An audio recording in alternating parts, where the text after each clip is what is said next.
पृथ्वी रे नंबर 1 रे अच्छी ख्रीष्ट धर्म अर्थ जीशु को जो विश्वास करते से संख्या पृथ्वी रे अधिका जेते लोक ताहांकु अर्थात जीशु ग्रहण करिसंती आमे तो जीशु ग्रहण करवा लोक अधिक मत कहली आपण माने जानिसंती किंतु कहंतु एथर जीशु को ग्रहण करथिबा लोक पृथ्वी रे अधिक सत कथा किंतु जीशु को परे चलिबा लोक जीशु को परे आचरण करबा लोक जीशु को सहभागिता रे तांकर परे तांको सहित चलबा लोक कोन पृथ्वी रे सबठु कम पृथ्वी रे सत कि नहीं सर पृथ्वी रे सबठु कम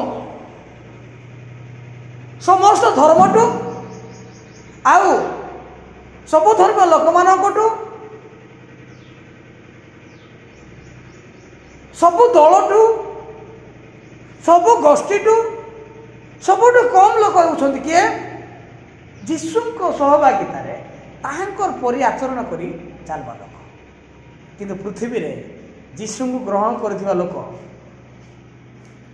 ए पृथ्वी रे जीशु को ग्रहण करथिबा लोक समस्त धर्मटू पृथ्वी रे समस्त गोष्ठीटू पृथ्वी रे जति की धर्म अछि समस्त धर्मटू अधिका किंतु जीशु को ग्रहण करी जीशु को परिचालिबा लोक ए पृथ्वी रे समस्त गोष्ठी दल धर्मीय लोक मानकोटो कम काहींकी कम बाइबल कहे जेते लोक जीशु को ग्रहण करिसंती कोन बोली कि प्रभु बोली ग्रहण करिसंती परंतु सर ख्रीष्ट जीशु को प्रभु बोली जेपरि ग्रहण करियछ ख्रीष्ट जीशु को प्रभु बोली जेपरि ग्रहण करिछ जेमिति तुमे अति सरलतार सहित जीशु को प्रभु बोली ग्रहण कल जेमिति तुमे जीशु को निजर त्राणकर्ता रूपे स्वीकार कल तदनुसारे सही प्रकार ही ताहांको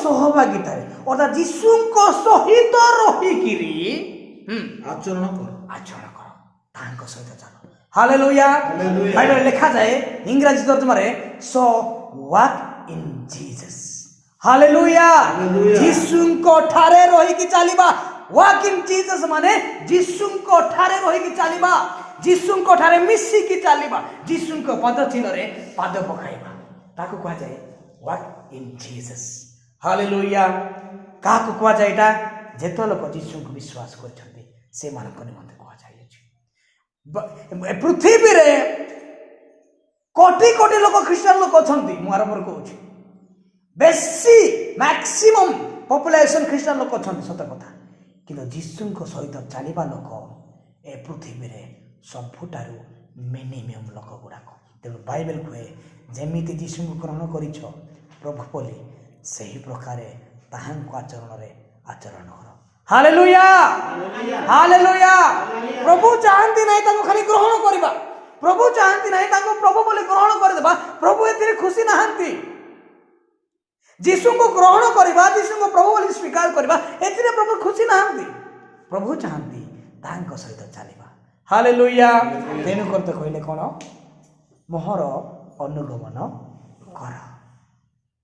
मोहर अनुगमन कर से शिष्य मान गोटे गोटे कर डाकिले तु मोहर अनुगमन कर जीशु सहित चलवा लोक ए पृथ्वी रे बहुत कम मोर प्रिय माने कहीं जीशु पछरे चलवा लोक मो ए पृथ्वी रे बहुत कम शैतान पछरे चलवा लोक ए पृथ्वी रे बहुत मात्रा अच्छा जीशु पछरे चलवा लोक बहुत कहीं से पथ आ पथ बहुत अंतर रही डिफरेंट रही से पथ आ पथर डिफरेंट रही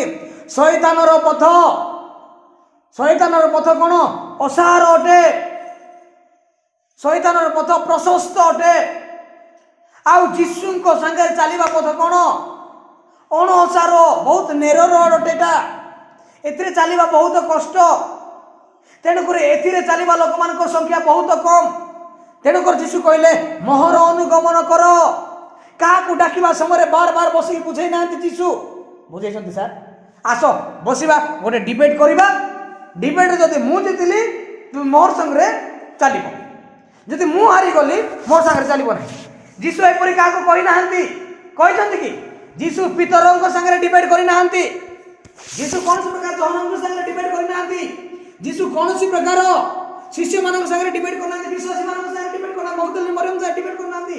ଯୀଶୁ ପଦେ ମାତ୍ର କହିଲେ ମୋହର ଅନୁଗମନ କର।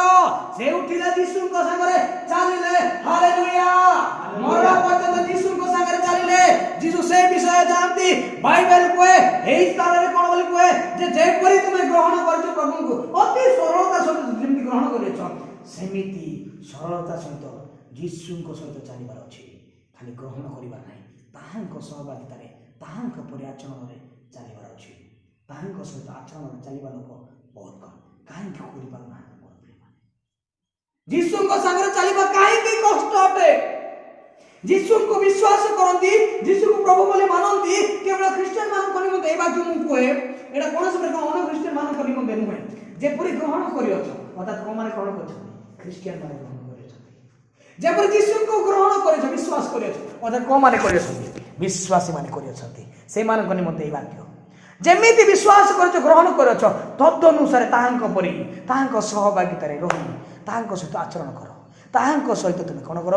ଗମନାଗମନ କର। ହାଲେଲୁୟା। ଆଜିକାଲି ଯୀଶୁଙ୍କ ସାଙ୍ଗରେ ଗମନାଗମନ କରିବା ବହୁତ କଷ୍ଟର ବିଷୟ। 2 ଦିନ ଚାଲ, 4 ଦିନ ଚାଲ, 5 ଦିନ ବେଳକୁ ଆଉ କୋଉ ଗୋଟେ ସାଙ୍ଗ ଡାକି ଦେଇଥିବ, ଚାଲ ଢୁକେ ପିଇଦେବା। ଯୀଶୁଙ୍କ ସାଙ୍ଗରେ ଚାଲିବା ବହୁତ କଷ୍ଟ। ଯୀଶୁଙ୍କ ସାଙ୍ଗରେ ଯୋଉମାନେ ଚାଲନ୍ତି ସେମାନଙ୍କର ପାଦ ଧରବା ନିମନ୍ତେ ଶୈତାନ ବସିଥାଏ। କାହାରଟା ପାଦ ଧରବା ନିମନ୍ତେ ଶୈତାନ ଜଗି ବସି ନାହିଁ। ଶୈତାନ ଜଗି ବସିଛି ଯୀଶୁଙ୍କ ସାଙ୍ଗରେ ଚାଲବା ଲୋକମାନଙ୍କର ପାଦ ଧରିବାକୁ। ଶୈତାନ ସେମାନଙ୍କ ପାଖେ ପାଖେ ଥାଏ। ସେଇଦିନ କାହାର ପଛରେ ପଡବାଟା ଶୈତାନଙ୍କର ମୁଣ୍ଡ ବଥା ହେଲା ନାହିଁ। କେବଳ ଆଇବଙ୍କ କଥାରେ ମୁଣ୍ଡ ଖରାପ ହେଇଗଲା ତାର। କାହାର କଥାରେ ମୁଣ୍ଡ ଖରାପ ହେଇନାହିଁ, କେବଳ ଆଇବଙ୍କ ଦେଖିକି ମୁଣ୍ଡ ଖରାପ ହେଇଗଲା ଶୈତାନ। ତେଣୁକରି ସେଇଦିନ ପରମେଶ୍ୱରଙ୍କର ଉପସ୍ଥିତିରେ ସେ ମଧ୍ୟ ଯାଇକି ସେ କଣ କରୁଅଛି କି ଆଇବ କି ବିନା ଅକାରଣରେ ତୁମକୁ ଭୟ କରୁଅଛି। କାହା ପଛରେ ମୁଣ୍ଡ ବଥା ହେଲା ନାହିଁ ସେ ଶୈତାନଙ୍କର, କେବଳ ଆଇବଙ୍କ ପଛରେ ମୁଣ୍ଡ। କାହିଁକି? ଯୀଶୁଙ୍କ ପଛରେ ଯେଉଁମାନେ ଚାଲନ୍ତି ସେମାନଙ୍କୁ ଦେଖିଲେ ଶୈତାନର ମୁଣ୍ଡ ବଥା ହୁଏ ଏବଂ ତାକୁ ଗୋଡ଼ ଧରିକି ଟାଣିବା ନିମନ୍ତେ ସେ ପ୍ରସ୍ତୁତ ହୁଏ। ତେଣୁକରି କୁହାଯାଏ ଯୀଶୁଙ୍କ ପଛରେ ଚାଲିବା ଲୋକ ବହୁତ କମ୍। ଯୀଶୁଙ୍କ ପଛରେ ଚାଲିବା ସେଇ ବାଟ ଅଣଓସାରିଆ, ବହୁତ ନେରୋ ରୋଡ, ବହୁତ ସଂକୀର୍ଣ୍ଣ ରାସ୍ତା ଅଟେ ମୋର ପ୍ରିୟମାନେ। ସେଇ ବାଟରେ ଚାଲିବା ବହୁତ କଷ୍ଟ। ତେଣୁ ବାଇବେଲ କୁହେ ଯେଉଁମାନେ ଯୀଶୁଙ୍କୁ ବିଶ୍ୱାସ କରିଛନ୍ତି, ଯେମିତି ଅତି ସାଧାରଣ ସହିତ ଏ ମୁଖରେ କହୁଛ ପ୍ରଭୁ ଯୀଶୁ ମୋର ସୃଷ୍ଟିକର୍ତ୍ତା, ମୋର ଖ୍ରୀଷ୍ଟ ମୋର ତ୍ରାଣକର୍ତ୍ତା, ଯେପରି ଅତି ସରଳ ସହିତ ପ୍ରାର୍ଥନା କରନ୍ତି, ତାଙ୍କୁ ଆପଣ ଡାକନ୍ତି, ତାଙ୍କ ନିକଟରେ ଗୁହାରି କରନ୍ତି, ଯୀଶୁଙ୍କୁ ପ୍ରଭୁ ବୋଲି ସ୍ୱୀକାର କରନ୍ତି। କେବଳ ସ୍ୱୀକାର କରିବାର ନାହିଁ, କେବଳ ପ୍ରଭୁ ବୋଲି କହିବାର ନାହିଁ, ତାହାଙ୍କ ସହିତ ଚାଲିବାର ଅଛି। ହାଲେଲୁୟା। ତାହାଙ୍କ ଆଚରଣରେ ଆପଣମାନେ ତାହାଙ୍କ ପଦ ଚିହ୍ନରେ ଆପଣଙ୍କ ପାଦ ପକାଇବାର ଅଛି। ତାହା ଯୀଶୁ ଖ୍ରୀଷ୍ଟ ଚାହାନ୍ତି ମୋର ପ୍ରିୟମାନେ। ଯୀଶୁ କହିଲେ ମୋହର ଅନୁଗମନ କର। ଜଣେ କହିଲେ ଲୁକ 9 ଲେଖା ଅଛି ଏଇଟା। ଜଣେ କହିଲେ କଣ ବୋଲି କହିଲେ, ମୁଁ ମୋର ଲୋକମାନଙ୍କୁ ଟିକେ, ମୋର ପରିବାର ଲୋକମାନଙ୍କୁ ଟିକେ ନମସ୍କାର ଦେଇକି ଆସିବି। ଆଉ ଜଣେ କହିଲେ କଣ ନା, ମୋ ପିତାଙ୍କୁ ଟିକେ ସମାଧି ଦେଇକି ମୁଁ ଆସିବି। ସେତେବେଳେ ଯୀଶୁ କଣ କହିଲେ, ମରିଯାଇଥିବା ଲୋକମାନେ ସମାଧି ଦିଅନ୍ତୁ, but you follow to me. Hallelujah. ଯେଉଁମାନେ ମରିଛନ୍ତି ସେମାନଙ୍କୁ ମରିବା ଲୋକମାନେ ମରିଯାଇଥିବା ଲୋକମାନଙ୍କୁ ସମାଧି ଦିଅନ୍ତୁ, କିନ୍ତୁ ତମେ କଣ କର? ବଞ୍ଚିଥିବା ଲୋକମାନେ ଯୀଶୁଙ୍କର ଅନୁଗମନ କରିବାର ଆବଶ୍ୟକ ରହିଅଛି। ଯଦି ଆପଣମାନେ ଆଜି ଆପଣମାନଙ୍କ ଚିନ୍ତାରେ ଭାବୁଛନ୍ତି ମୁଁ ଆଜି ଜୀବିତ ଅଛି, ମୁଁ ଆଜି ମରିଯାଇ ନାହିଁ, ଅର୍ଥାତ୍ ଶୈତାନର ଜାଲରେ, ଅନ୍ଧକାରରେ, ଶୈତାନଙ୍କ କବ୍ଜାରେ ମୁଁ ମରି ନାହିଁ, ଯଦି ବଞ୍ଚିଛି ତାହେଲେ ଯୀଶୁଙ୍କ ପଛରେ ଚାଲିବାର ଆବଶ୍ୟକ ରହିଅଛି। ହାଲେଲୁୟା। ଆପଣମାନେ ଭାବୁଥିବେ ମୁଁ ତ ଖ୍ରୀଷ୍ଟିଆନ, ମୁଁ ତ ପ୍ରାର୍ଥନା କରେ, ମୁଁ ତ ଉପବାସ କରେ, ମୁଁ ତ ଗିର୍ଜା ଯାଏ ସବୁବେଳେ, ମୁଁ ତ ବାକ୍ୟ ପ୍ରଚାର କରେ, ସେଥିରେ ସନ୍ତୁଷ୍ଟ ନାହିଁ ମୋର ପ୍ରିୟମାନେ। କି ଆପଣଙ୍କ ଚାଳିଚଳନ, ଆପଣଙ୍କ ଆଚରଣ ଠିକ୍ ଯୀଶୁଙ୍କ ପରି ଅଛି କି ନାହିଁ? ତେଣୁ ଫିଲିପିରେ ଲେଖାଯାଏ ଯୀଶୁଙ୍କ ମନ ଯେପରି ଥିଲା ତୁମ୍ଭମାନଙ୍କ ମନ ମଧ୍ୟ ସେପରି ହଉ। ହାଲେଲୁୟା। ବହୁତ କଷ୍ଟର ବିଷୟ। ଯୀଶୁଙ୍କର ମନ ଯେପରି ଥିଲା ତୁମର ମନ ସେପରି ରହିବ। ବହୁତ କଷ୍ଟର ବିଷୟ।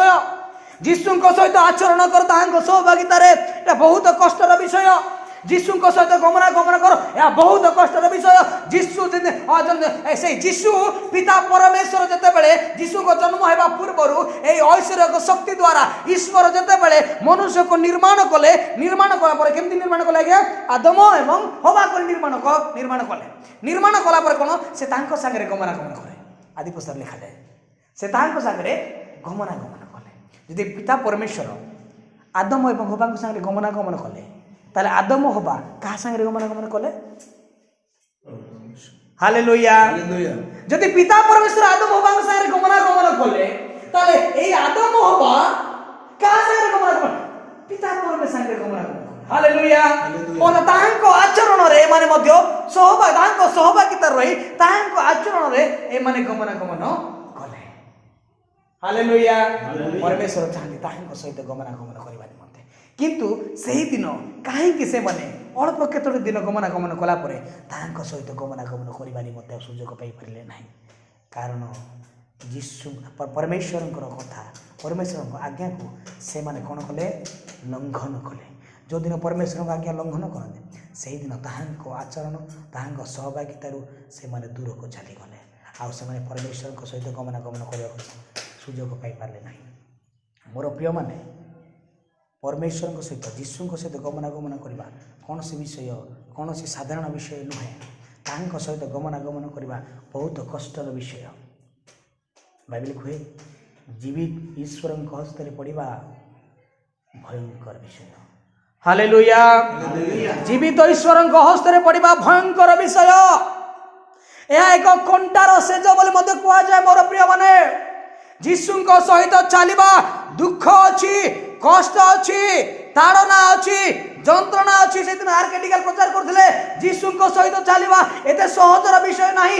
ତେଣୁକରି ଅନେକ ଲୋକ ଚାଲିବାକୁ ଚେଷ୍ଟା କରିଛନ୍ତି ସତ କଥା, କିନ୍ତୁ ସେମାନେ ବ୍ୟାକସ୍ଲାଇଡ୍ ହେଇଯାଇଛନ୍ତି। ସେମାନଙ୍କର ଆଚରଣ ସେମାନେ ଖାଲି ବାହାନା କରନ୍ତି, ଅଭିନୟ କରନ୍ତି, ଯୀଶୁଙ୍କ ସହିତ ଚାଲିଲା ପରି କରନ୍ତି, କିନ୍ତୁ ଯୀଶୁ ତାଙ୍କ ସାଙ୍ଗରେ ଚାଲୁନାହାନ୍ତି। ଯେତେବେଳେ ଯୀଶୁ ଆମ ସାଙ୍ଗରେ ଚାଲିବେ ନାହିଁ, ଆମେ ଯଦି ଯୀଶୁଙ୍କ ସାଙ୍ଗରେ ଚାଲିବା ନାହିଁ, ତାହାଙ୍କ ଆଚରଣ କରିବା ନାହିଁ, ତାହେଲେ ଆମମାନଙ୍କର ପଥ ହୁଏତ ଆଉ ଅଲଗା ପଟେ ବିପଦଗାମୀ ହେଇଯିବା। ତେଣୁକରି ତାହାଙ୍କ ସାଙ୍ଗରେ ଚାଲିବାର ଆବଶ୍ୟକ ରହିଛି। ହାଲେଲୁୟା। ଯୀଶୁ ତାହାଙ୍କ ସାଙ୍ଗରେ ଚାଲିବା ନିମନ୍ତେ ଚାହାନ୍ତି। ଯୀଶୁ ମନୁଷ୍ୟକୁ ନିର୍ମାଣ କଲେ ଏହି ପୃଥିବୀରେ କି ତାହାଙ୍କ ସାଙ୍ଗରେ ଗମନାଗମନ କରିବା ନିମନ୍ତେ। ସେଦିନ ଏଦନରେ ତାହାଙ୍କ ସାଙ୍ଗରେ ଗମନାଗମନ କଲେ ତାଙ୍କର ଉଦ୍ଦେଶ୍ୟ ଥିଲା ସେ ମୋର ସହିତ, ମୋ ସହଭାଗିତାରେ, ମୋ ଉପସ୍ଥିତିରେ ରହି ମୋ ସହିତ ଚାଲନ୍ତୁ। ପିତା ପରମେଶ୍ୱରଙ୍କୁ ଏହା ଇଚ୍ଛା ଥିଲା। ଆଉ ସେହି ପରମେଶ୍ୱରଙ୍କ ଇଚ୍ଛା ରହିଛି ଯେ ନୂତନ ନିୟମ ମଧ୍ୟ ତାଙ୍କ ସହିତ ଯୀଶୁଙ୍କ ସହିତ ଲୋକମାନେ ଚାଲିଲେ। ଏବଂ ଯୀଶୁ ମଧ୍ୟ ଆଜି ଆମ୍ଭମାନଙ୍କୁ କୁହନ୍ତି, ମୋ ଆଚରଣ ମୋ ସହିତ ତୁମେ ଚାଲ। ହାଲେଲୁୟା। ଯେ ପ୍ରକାର ତୁମେ ଗ୍ରହଣ କରୁଛ ମୋତେ ପ୍ରଭୁ ବୋଲି, ସେହି ପ୍ରକାର ତୁମେ ମୋ ସହିତ ସହଭାଗୀ ରହି ଆଚରଣ କର। ହାଲେଲୁୟା। ଯେଉଁମାନେ ଯୀଶୁଙ୍କ ସାଙ୍ଗରେ ଚାଲନ୍ତି ଆଜ୍ଞା, ସେମାନଙ୍କୁ ଯୀଶୁ ଗ୍ରହଣ କରନ୍ତି। ଯେଉଁମାନେ ଯୀଶୁଙ୍କ ପଛରେ ଚାଲନ୍ତି ନାହିଁ, ଯୀଶୁଙ୍କ ଚାଲନ୍ତି ନାହିଁ, ସେମାନଙ୍କୁ ଯୀଶୁ ଗ୍ରହଣ କରନ୍ତି ନାହିଁ। ହନକ କର ଟିକେ ଚିନ୍ତା। ହନକ ପରମେଶ୍ୱରଙ୍କ ସହିତ ଗମନାଗମନ କଲେ, ହନକ ପରମେଶ୍ୱରଙ୍କ ସହିତ ଗମନାଗମନ କଲେ, ଆଉ ସେ ଅନ୍ତର୍ହିତ ହେଲେ, ଯେହେତୁ ପରମେଶ୍ୱର ତାହାଙ୍କୁ ଗ୍ରହଣ କଲେ। ଯେହେତୁ ପରମେଶ୍ୱର ତାହାଙ୍କୁ କ'ଣ କଲେ? ପରମେଶ୍ୱରଙ୍କ ସାଙ୍ଗରେ ଚାଲିବା ଲୋକମାନଙ୍କୁ କିଏ ଗ୍ରହଣ କରେ?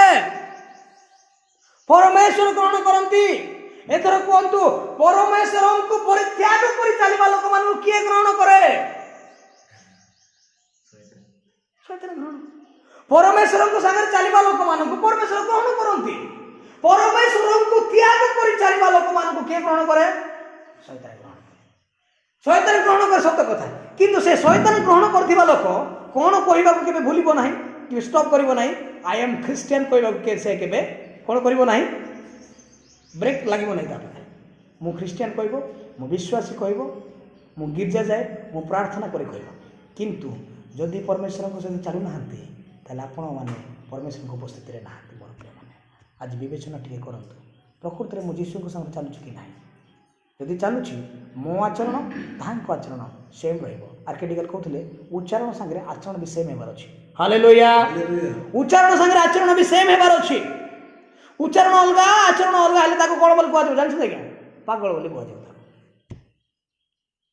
ଉଚ୍ଚାରଣ ଅଲଗା ଥିବ, ଆଚରଣ ଅଲଗା ଥିବ, ତାଙ୍କୁ ପାଗଳ ବୋଲି କୁହାଯିବ। ତେଣୁକରି ବାବୁ କ'ଣ କହୁଛି, କ'ଣ କରୁଛି ଜାଣିପାରୁନୁ। ଆମେ ଜାଣିପାରିବ କେମିତି? ପାଗଳ ଲୋକମାନଙ୍କର କଥା ଆମେ ଜାଣିପାରିବୁ। ଉଚ୍ଚାରଣ ଯେମିତି ଆଚରଣ ସେମିତି ହେବାର ଅଛି। ଅର୍ଥାତ୍ ପ୍ରଭୁ ବୋଲି ଯୋଉ ଉଚ୍ଚାରଣ କରୁଛ, ସେ ପ୍ରଭୁ ବୋଲି ଚାଲିବାର ଅଛି। Hallelujah, hallelujah. ପରମେଶ୍ୱର ଚାହାନ୍ତି ତାଙ୍କ ସାଙ୍ଗରେ ଗମନାଗମନ କରିବା।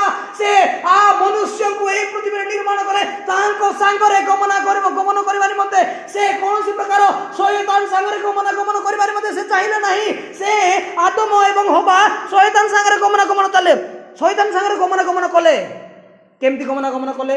ଶୈତାନ ସାଙ୍ଗରେ ଚାଲିଲେ ଆଜ୍ଞା, ପାଦକୁ ପାଦ ମିଶେଇକି ଶୈତାନ ସାଙ୍ଗରେ ସେମାନେ ଚାଲିଲେ। କୋଉ ପୁସ୍ତକରେ ଲେଖା ଅଛି ଆଜ୍ଞା? ମୁଁ ତ ପାଇନାହିଁ ଏ ପର୍ଯ୍ୟନ୍ତ ଶୈତାନ ସାଙ୍ଗରେ ପାଦ ମିଶେଇକି ଚାଲିଲାଟା। ଆଦି ପୁସ୍ତକରେ ଲେଖା ଅଛି ଆଜ୍ଞା। କେମିତି ଚାଲିଲେ ଶୈତାନ ସାଙ୍ଗରେ? ତୁମେ ଏଇଟା ଖାଅ, ଖାଇଲେ। ତୁମେ ଏଇଟା ଖାଇଲେ ଏମିତି ଦେଖିବ, ଦେଖିଦେଲା। ଅତ ତାର କଥାରେ ଇଏ ଚାଲିଲା ମାନେ କେମିତି ଚାଲିଲା? ଇଏ କାହା ପାଦରେ ପାଦ ମିଶେଇକି ଚାଲିଲା? ଏଇଟା ପରମେଶ୍ୱର କି ସେମାନଙ୍କୁ ଶୈତାନର ପାଦରେ ପାଦ ମିଶେଇକିରି ତା ପଦ ଇଙ୍ଗିତରେ ତୁମେ ଚାଲ କରିକିରି ସୃଷ୍ଟି କରିଥିଲେ କି, ନିର୍ମାଣ କରିଥିଲେ କି? କାହା ସାଙ୍ଗରେ ଚାଲିବାକୁ ନିର୍ମାଣ କରିଥିଲେ? ତାହାଙ୍କ ସାଙ୍ଗରେ ଚାଲୁ ବି ଥିଲେ ଆଜ୍ଞା। ସନ୍ଧ୍ୟା ସମୟରେ ଆସୁଥିଲେ, ତାଙ୍କ ସାଙ୍ଗରେ ଗମନ କରୁଥିଲେ। Hallelujah, hallelujah. ପରମେଶ୍ୱର ଚାହାନ୍ତି ତାହାଙ୍କ ସାଙ୍ଗରେ ଗମନ କରିବା। କିନ୍ତୁ ଯେତେବେଳେ ଆମେ ବାକ୍ୟର ବାହାରକୁ ଚାଲି ଯିବା, ତାହେଲେ ଆମେ ଜାଣିପାରିବା ନାହିଁ ଆମମାନେ ଶୈତାନଙ୍କର ଇଙ୍ଗିତରେ, ଶୈତାନଙ୍କର ପାଦରେ ପାଦ ମିଶେଇକି ଚାଲୁଅଛୁ।